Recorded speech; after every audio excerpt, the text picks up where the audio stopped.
학개서 2장 20절에서 23절입니다.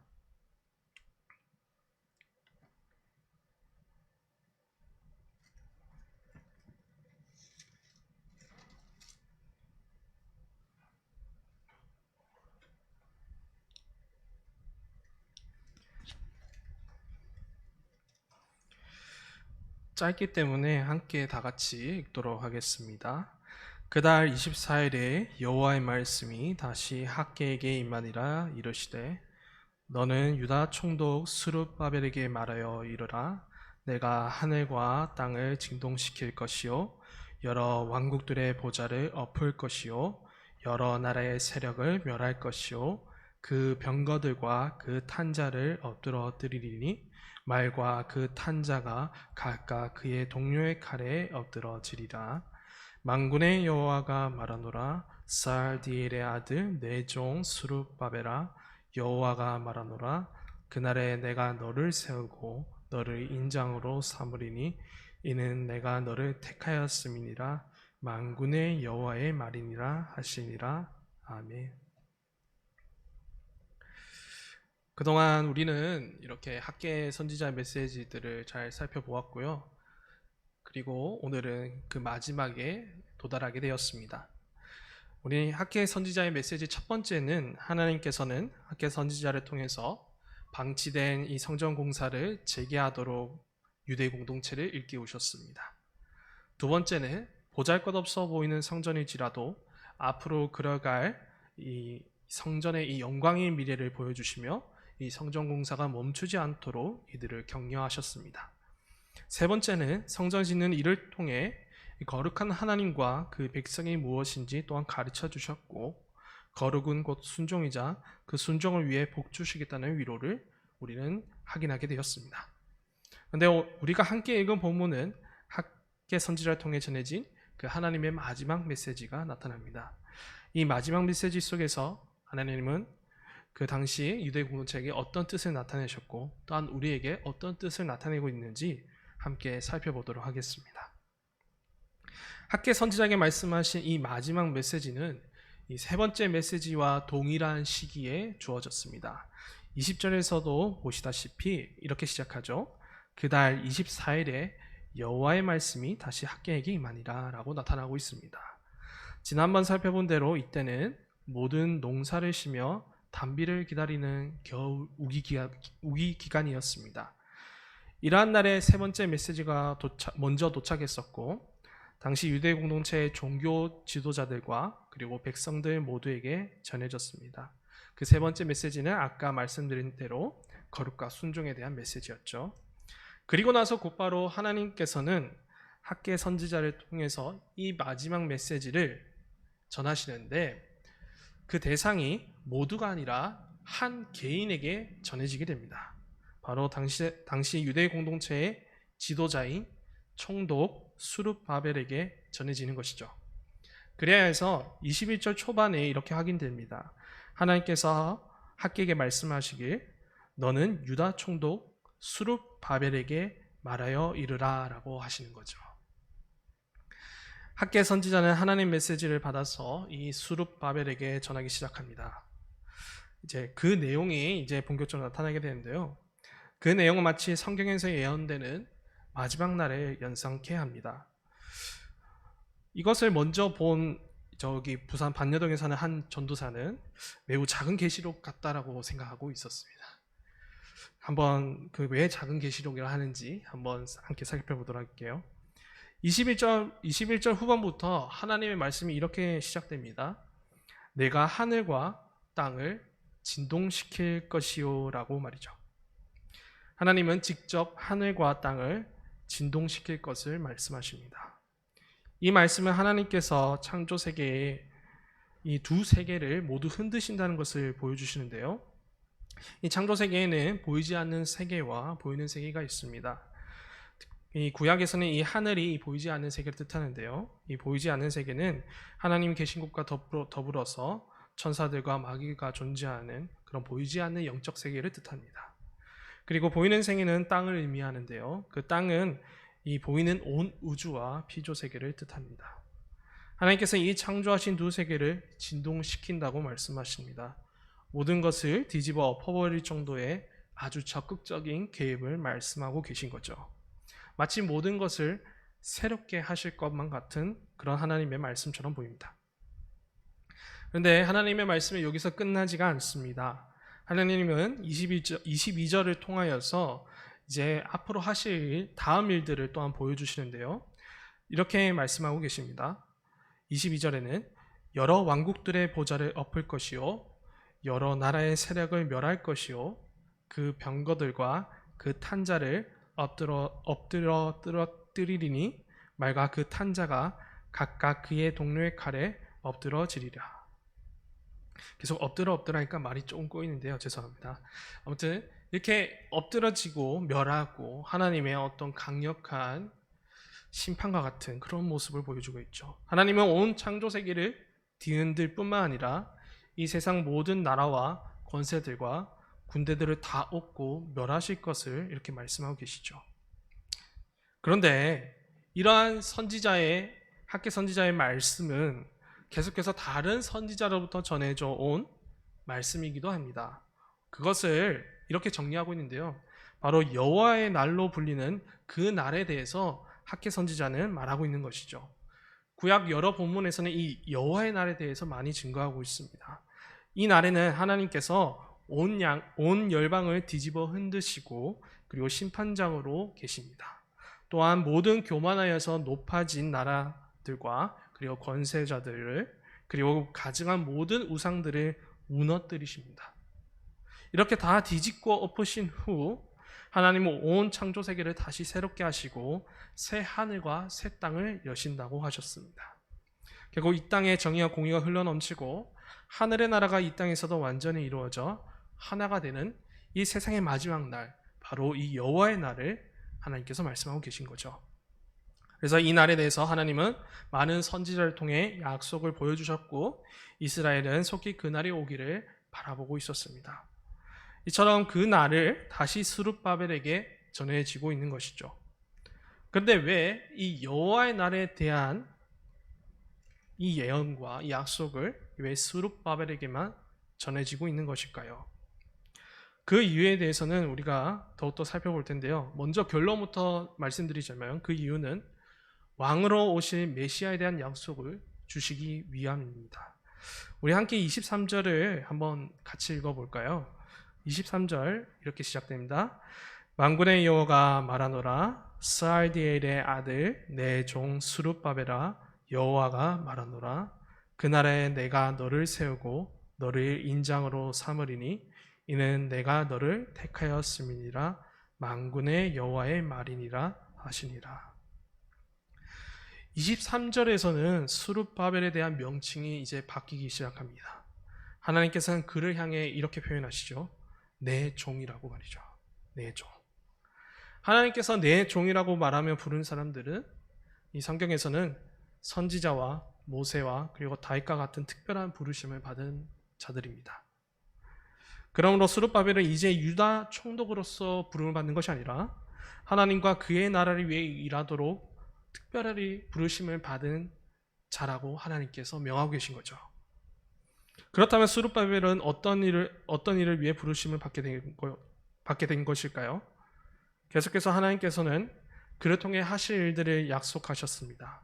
앞서 보았던 여호와의 날에 하나님께서는 그를 세우시고 자신의 인장으로 삼겠다고 23절에서 말씀하십니다. 여기서 말하는 인장은 인장 반지를 뜻하는데요. 고대 왕은 자신의 통치권과 그리고 자신의 권력을 행사하기 위한 도구로서 이 반지를 만들어서 도장을 찍는 그 인장 반지를 만들어 사용했습니다. 그래서 하나님께서는 그를 인장으로 삼겠다라는 그 말은 하나님께서는 스룹바벨에게 자신의 왕권과 통치권을 주어 이 여호와의 날을 실행하시겠다는 것을 뜻합니다. 그리고 이를 위해서 하나님은 그를 택하셨다라고 말씀하고 계시죠. 다시 정리하자면 하나님은 그 날에, 그 여호와의 날에 자신의 종 스룹바벨에게 하늘의 왕권과 권세를 주어 왕으로 세울 것을 말씀하십니다. 또한 그의 권세와 통치권을 넘겨받은 여호와의 종 스룹바벨은 그 날을 실행할 것임을 하나님께서 약속하십니다. 하나님은 스룹바벨에게 너무나도 큰 약속을 전하고 계십니다. 그러면 이 약속과 이 말씀대로 스룹바벨은 이제 하늘의 왕권과 통치권을 받은 아주 막강한 왕이 되는 것일까요? 그런데 이 여호와의 날과 같이 이 한 왕에 대한 말씀도 이미 오래전부터 전해져 오고 있습니다. 바로 여호와의 날과 더불어서 같이 전해지고 있는데요. 그래서 정리하자면 다윗의 후손인 메시아가 왕으로 이 땅에 오셔서 온 열방을 심판하시고 다스리실 것을 이미 오래전부터 다른 선지자들로부터 전해지고 있었던 것입니다. 한 선지자의 말씀을 우리가 함께 살펴보면 좋겠는데요. 예레미야서 23장 5절에서 6절입니다. 예레미야서 23장 5절에서 6절 이렇게 시작하고 있습니다. 여호와의 말씀이니라. 보라, 때가 이르리니 내가 다윗에게 한 의로운 가지를 일으킬 것이라. 그가 왕이 되어 지혜롭게 다스리며 세상에서 정의와 공의를 행할 것이며 그의 날에 유다는 구원을 받겠고 이스라엘은 평안히 살 것이며 그의 이름은 여호와 우리의 공의라 일컬음을 받으리라. 아멘. 하나님은 이 다윗의 후손에서 낳은 의로운 가지를 일으키시고 또한 그 의로운 가지를 왕으로 세우시겠다는 것을 많은 선지자를 통해 말씀하셨습니다. 그리하여서 그 의로운 가지를 통해서 여호와의 날을 실행하실 뿐만 아니라 그의 백성들을 평안히 살 것을 약속하셨죠. 그러므로 스룹바벨에게 주신 이 메시지는 다윗의 후손으로 오실 그 왕이신 메시아에 대한 하나님의 약속이었고 스룹바벨은 이것을 알고 있었을 것입니다. 더군다나 스룹바벨은 누구의 후손입니까? 바로 다윗의 후손입니다. 하나님은 왕국의 멸망 이후 끊어져 있었던 그 이스라엘 백성을 향한 그 약속을 전해주시기 위해 특별히 이 다윗의 후손이 스룹바벨에게 이 약속을 전해주시고 절대로 이 왕이 오실 것이라는 그 약속이 절대 패하지 않았다는 것을 약속하시기 위해 모두가 아닌 한 개인에게 바로 다윗의 후손인 이 스룹바벨에게 전하시면서 왕으로 오신 메시아를 기다릴 것을 명하고 계신 거죠. 실로 하나님께서 때가 이르러 메시아를 왕으로 이 땅에 보내시기 전까지 이 은혜의 약속을 다윗의 후손들과 그의 백성들에게 계속해서 갱신하여 주시고 또한 확인시켜 주시는 것입니다. 자, 오늘 이렇게 그 마지막 학개서의 메시지를 이렇게 잘 살펴보았는데요. 벌써 이렇게 끝나면 좋겠지만 이렇게 끝날 수가 없을 것 같습니다. 이 메시지의 내용이 무엇인가 어떤 찜찜한 느낌을 받을 수가 없습니다. 왜냐하면 성전공사에 대한 메시지 속에서 왜 왕의 오심에 대한 약속으로 이 학개 선지자가 마무리 짓고 있는지라는 질문이죠. 우리가 성전공사에 계속해서 격려하고 또한 위로했던 이때까지 메시지를 살펴보면 마무리도 어떻게 보면 이제 성전공사를 더욱 열심히 해라 뭐 이런 의미가 더 낫지 않겠습니까? 근데 그러한 맥락과는 달리 이 성전공사에 대한 보다 직접적인 연관성을 가진 메시지가 아니라 지금 이 왕의 오심에 대한 메시지는 좀 마치 동떨어져 보이는 그런 느낌을 지울 수가 없죠. 그렇다면 왜 하나님께서는 이 왕으로 오신 이 메시아에 대한 약속으로 마무리하는 것일까요? 이 왕으로 오심이 이 성전공사와 무슨 관계가 있는 것일까요? 오늘 이 이유에 대해서 우리가 확인하는 것이 이 메시지의 핵심이 될 것입니다. 먼저 이 핵심에 대해서 정리하자면 우린 중요한 사실을 그 배경을 하나 인지해야 합니다. 지금 세워지는 성전에는 지금 언약궤가 없습니다. 성전신학을 쓴 그레고리 K 빌 신학자는 성전에 대해 이렇게 정리했습니다. 이스라엘 성전은 마지막 때에 하늘과 땅을 지배할 하나님의 거대한 우주적 성전의 축소판이었다라고 정리하고 있습니다. 그 성전의 인테리어와 그리고 그 안에서 드려지는 그 제사들의 의의들은 에덴 성전으로부터 기인하고 마침내 완성될 그 새하늘과 새 땅의 그 하나님 나라를 예표하는 것이라는 거죠. 그리고 그 성전의 가장 중심인 지성소에서 그리고 그 지성소의 가장 또한 그 중심에 있는 언약궤는 그 예표를 증거하고 있는 것입니다. 왕들은 자신의 발을 상에 올려놓아 통치와 위엄을 뽐내듯이 여호와의 발등상이라고 불린 이 언약궤는 이 온 땅을 향한 하나님의 통치와 권세, 그리고 그의 나라를 영원히 통치한 왕을 증거하고 약속하고 있는 것이죠. 예를 들어서 여호수아의 전복 전쟁과 다윗 왕의 이야기 속에서 나타나는 그 언약궤는 제가 말한 그 위엄과 권위가 잘 나타나고 있습니다. 그런데 남유다와 북이스라엘이 자신들의 가증한 일로 인해 망한 이후에 언약궤는 사라져 버리게 되었죠. 이 중요한 언약궤가 행방불명되었으니 지금 돌아온 유대 공동체가 지금 세워지고 있는 성전을 보면서 이 성전이 주는 그 의미와 예표를 어떻게 보다 잘 알 수 있겠습니까? 솔로몬 성전 때는 그 언약궤를 보면서 하나님께서 한 왕을 보내실 것이고 그 메시아, 왕으로 오실 그 메시아를 통해서 이 땅을 다스리실 것이라는 그 소망을 품으며 살아갔으나 지금 세워진 성전에는 그 언약궤가 없으니 그들은 무엇을 보고 소망을 품을 수 있겠냐 말이죠. 결국 학계 선지를 통해 전해진 마지막 메시지는 이 성전이 보여주는 가장 중요한 약속을 전해주고 있는 것입니다. 왕으로 오신 메시아가 곧 오신다.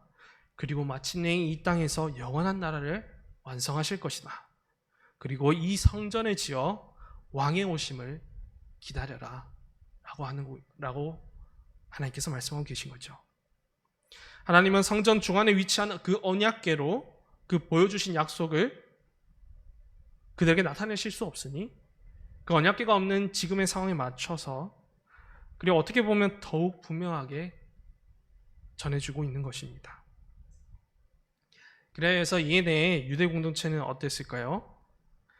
새롭게 지어져가는 성전 안에는 언약궤가 없었지만 분명한 말씀과 이 약속을 의지하면서 왕으로 오신 메시아를 기다리며 성전을 계속해서 지어져 갔습니다. 여기까지 학기의 마지막 메시지였습니다.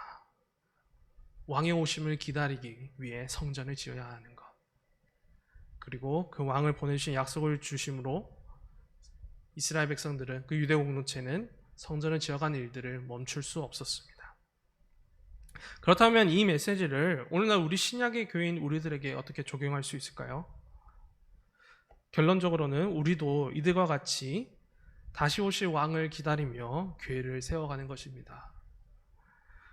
왕으로 오신 메시아를 기다리며 성전을 지었던 유대의 공동체는 끝내 메시아를 보지 못하고 모두 이 세상을 떠났습니다. 하지만 하나님이 정하신 때에 따라서 저 베들레헴 골짜기에서 한 아기가 한밤중에 태어났습니다. 그 아기는 평강의 왕이자 그리고 메시아이자 유일한 구속자로 약속된 하나님의 아들 주 예수 그리스도입니다. 하나님의 아들이신 예수님은 이 땅의 가장 낮은 왕의 모습으로 이 땅에 성육신하셨고, 그리고 자기 백성들을 구원하시기 위해 온갖 모욕과 고난 속에서 사셨고, 그리고 그들의 죄를 대신 짊어지시고 하나님의 진노 가운데서 십자가에 달려 죽으셨습니다. 그러나 3일 만에 부활하신 후 주님은 하늘로 올라가셨습니다. 구원하시기 위해 낮은 왕의 모습이 아닌 이제는 저 하늘에서 믿는 자들의 구원의 완성을 위해 성부 하나님으로부터 권세를 받아 그의 보좌 우편에서 그리고 가장 높은 곳에서 다스리시는 만왕의 왕이 되셨습니다. 또한 그는 만왕의 주이실 뿐만 아니라 천상과 지상의 교회를 모두 다스리시는 머리가 되셨습니다.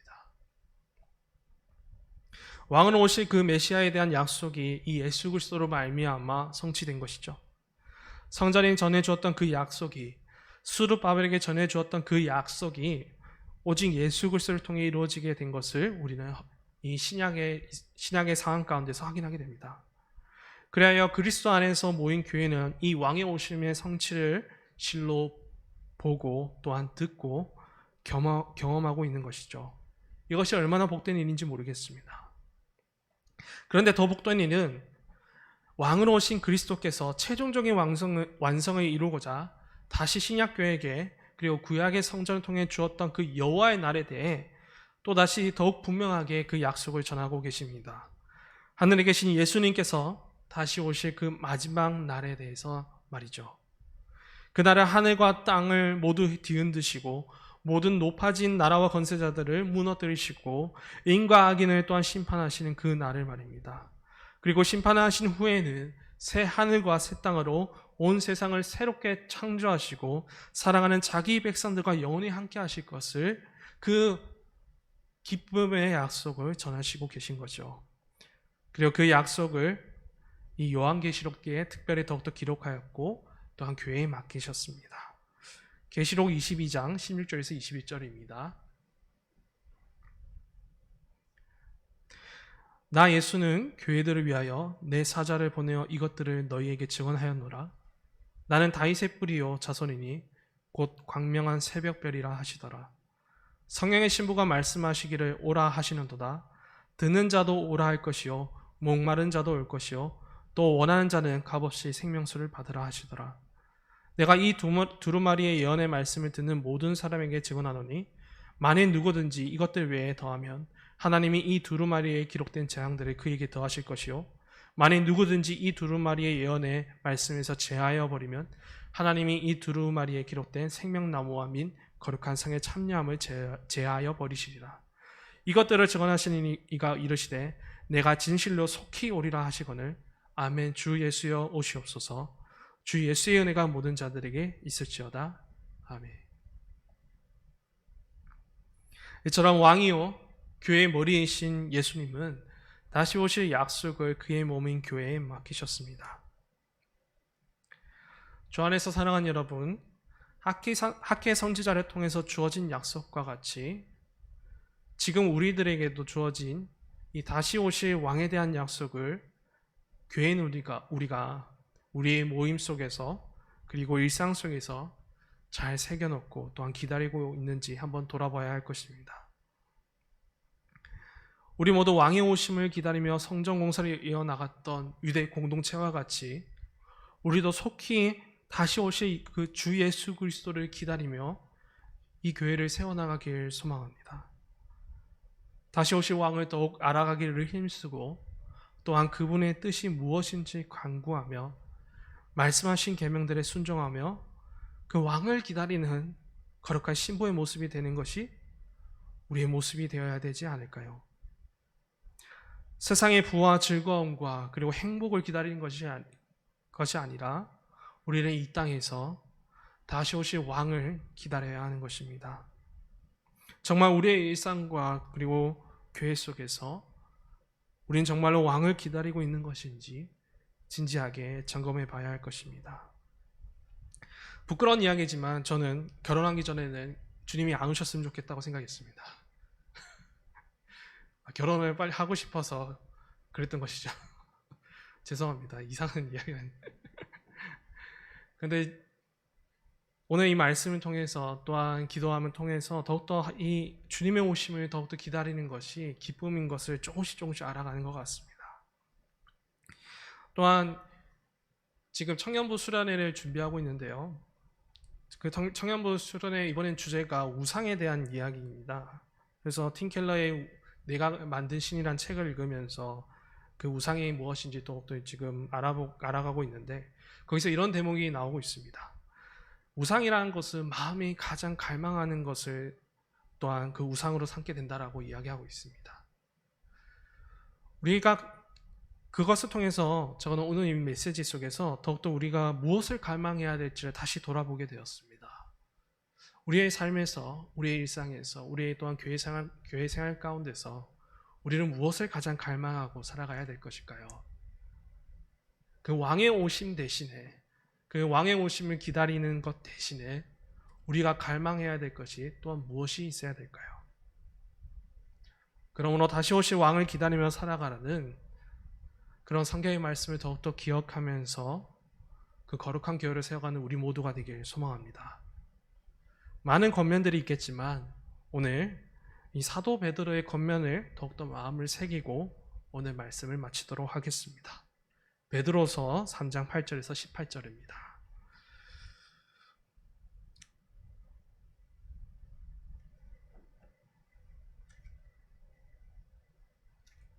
제가 읽어드리도록 하겠습니다. 우리 모두의 권면이라 생각하며 들으셨으면 좋겠습니다. 사랑하는 자들아, 주께는 하루가 천년 같고 천년이 하루 같다는 이 한 가지를 잊지 말라. 주의 약속은 어떤 이들이 더디다고 생각하는 것 같이 더딘 것이 아니라 오직 주께서는 너희를 대하여 오래 참으사 아무도 멸망하지 아니하고 다 회개하게 이르기를 원하시느니라. 그러나 주의 날이 도둑같이 오리니 그 날에는 하늘이 큰 소리로 떠나가고 물질이 뜨거운 불에 풀어지고 땅과 그 중에 있는 모든 일이 드러나리로다. 이 모든 것이 이렇게 풀어지리니 너희가 어떠한 사람이 되어야 마땅하냐? 거룩한 행실과 경건함으로 하나님의 날이 임하기를 바라보고 간절히 사모하라. 그 날에 하늘이 불에 타서 풀어지고 물질이 뜨거운 불에 녹아지려니와 우리는 그의 약속대로 의가 있는 곳인 새 하늘과 새 땅을 바라보도다. 그러므로 사랑하는 자들아, 너희가 이것을 바라보나니 주 앞에서 점도 없고 흠도 없이 평강 가운데서 나타나기를 힘쓰라. 또 우리 주의 오래 참으심이 구원이 된 줄로 여기라. 우리가 사랑하는 형제 바울도 그 받은 지혜대로 너희에게 이같이 썼고 또 그 모든 편지에도 이런 일에 관하여 말하였으되 그 중에 알기 어려운 것이 덜어 있으니 무식한 자들과 굳세지 못한 자들이 다른 성경과 같이 그것도 억지로 풀다가 스스로 멸망에 이르느니라.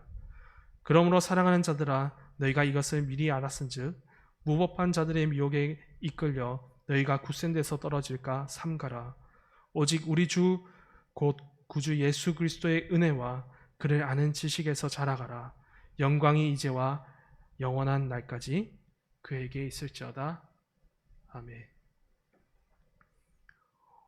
우리 모두 이 사도 베드로의 권면에 따라서 저 하나님의 나라를 임하기를 바라보고 그리고 그 거룩한 행실과 경건함으로 함께 새 하늘과 새 땅을 바라보는 우리 모든 하늘의 식구가 되게 주님의 이름으로 축원합니다. 우리 함께